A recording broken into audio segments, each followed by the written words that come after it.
വർഷത്തെ വനവാസം കഴിഞ്ഞപ്പോൾ പാണ്ഡവർക്ക് മുന്നിൽ മറ്റൊരു പരീക്ഷണ വർഷം, അജ്ഞാതവാസം.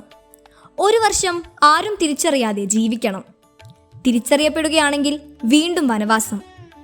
അവർ രാജാവ് വിരാടന്റെ രാജ്യത്തേക്ക് യാത്രയായി. ഓരോരുത്തരും പുതിയൊരു വേഷം സ്വീകരിച്ചു.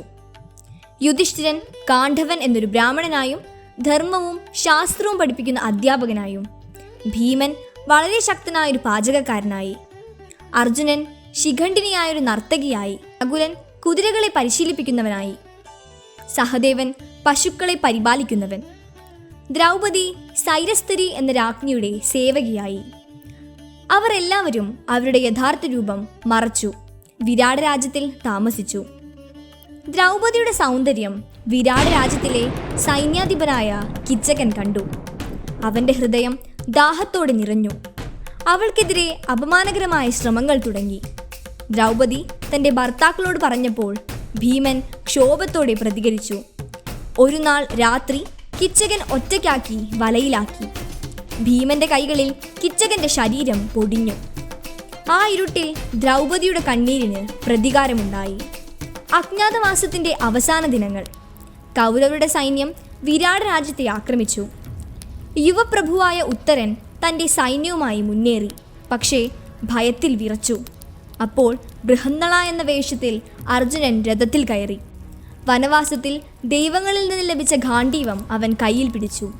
യഥാർത്ഥ രൂപത്തിൽ തെളിഞ്ഞു. പാശുപതാസ്ത്രത്തിൻ്റെ പ്രകാശത്തിലും ഗാണ്ഡീവത്തിൻ്റെ അമ്പുകളിൽ നിന്നും കൗരവസേന പിൻവാങ്ങി. ലോകം തിരിച്ചറിഞ്ഞു പാണ്ഡവർ ജീവനോടെയുണ്ടെന്ന്. അജ്ഞാതവാസം വിജയമായി അവസാനിച്ചു. അജ്ഞാതവാസം പൂർത്തിയാക്കിയ ശേഷം പാണ്ഡവർ ഹസ്തിനാപുരത്തേക്ക് ദൂതന്മാരെ അയച്ചു. നമ്മുടെ രാജ്യഭാഗം തിരികെ കൊടുക്കണം എന്നാവശ്യപ്പെട്ടു. പക്ഷേ ദുര്യോധനൻ നിരസിച്ചു. ഒരു സൂചിമുനയുടെ അഗ്രം പോലും, ചെറിയൊരു നിരം പോലും കൊടുക്കില്ല എന്നവൻ ഉറച്ചു. പാണ്ഡവർ സമാധാനത്തോടെ പ്രതികരിച്ചു. അവർ അവസാനമായി കൃഷ്ണനെ തന്നെ ദൂതനായി അയച്ചു. ഹസ്തിനാപുരത്തിൻ്റെ രാജസഭയിൽ കൃഷ്ണൻ ദീപ്തിയായെത്തി. അവൻ്റെ മുഖത്ത് ദൈവിക പ്രകാശം. അവൻ ധൃതരാഷ്ട്രനെയും ദുര്യോധനെയും അഭിമുഖീകരിച്ചു. ധർമ്മം പാലിക്കണം. പാണ്ഡവർ അവരുടെ അവകാശം ചോദിക്കുന്നു. അവർ യുദ്ധം വേണ്ടെന്ന് പറയുന്നു. 5 ഗ്രാമങ്ങൾ കൊടുത്താലും മതിയാകും. എന്നാൽ ദുര്യോധനന്റെ ഹൃദയം ഇരുട്ടിൽ മുങ്ങി. അവൻ പറഞ്ഞു, ഞാൻ ഒന്നും കൊടുക്കില്ല. കൃഷ്ണന്റെ കണ്ണുകളിൽ തീ തെളിഞ്ഞു. അവന്റെ രൂപം വിശ്വരൂപമായി പരന്നു. അരമന നടുങ്ങി. എല്ലാവരും വിറച്ചു. ധൃതരാഷ്ട്രൻ പോലും ഭീതിയിൽ നിന്നു. പക്ഷേ ദുര്യോധനൻ വഴങ്ങിയില്ല. അവന്റെ മനസ്സ് അഭിമാനത്തിന്റെ കല്ലുകൾ കൊണ്ട് അടഞ്ഞിരുന്നു. കുരുക്ഷേത്രം.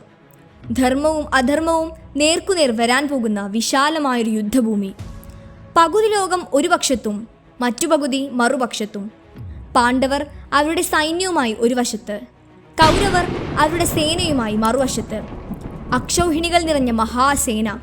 രഥങ്ങൾ, ആനകൾ, കുതിരകൾ, കാൽപ്പട. ഭൂമിയെ വിറപ്പിക്കുന്ന ഒരു മഹാശക്തി. രഥങ്ങളിൽ പതാകകൾ ഉയർന്നു. ശംഖുനാദം മുഴങ്ങി.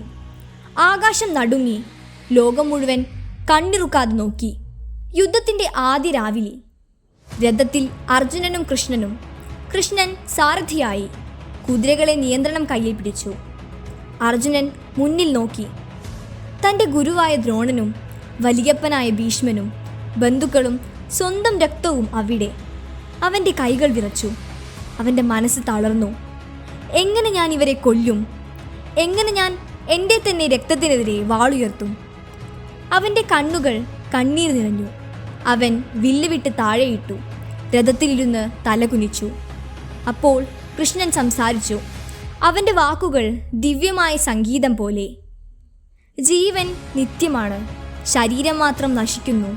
കർമ്മം വിട്ട് നിൽക്കുന്നത് പാപമാണ്. നീയൊരു യോദ്ധാവാണ്.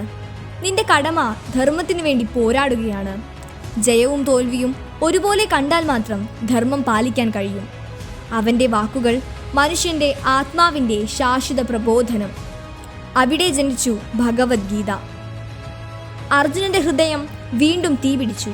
അവൻ വില്ലുയർത്തി. ഗാണ്ഡീവം വീണ്ടും അവൻ്റെ കയ്യിൽ തെളിഞ്ഞു.